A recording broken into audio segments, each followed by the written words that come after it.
Hello friends, welcome back to the new video. In this video guys, we are going to talk about how to on find my device in our Motorola phone. Guys, you want to on find my device in your Motorola phone, so guys you can on it. And guys, now let's see how to on find my device in Motorola phone. In this video guys, I am going to show you.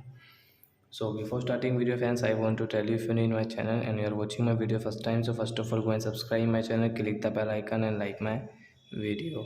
So fan, first of all open your phone setting to on find my device, and guys scroll it. Then guys you can see your security setting, so guys tap here, and guys you can see your find my device, tap here. Then guys you can on from this right side.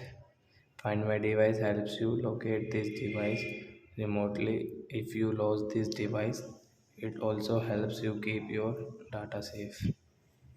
So I hope friends you have understood how to find my device in Motorola phone. So that's it guys, thanks for watching. Now we will meet our next video with new topic. Before going guys, please go and like my video, subscribe my channel. Bye bye friends.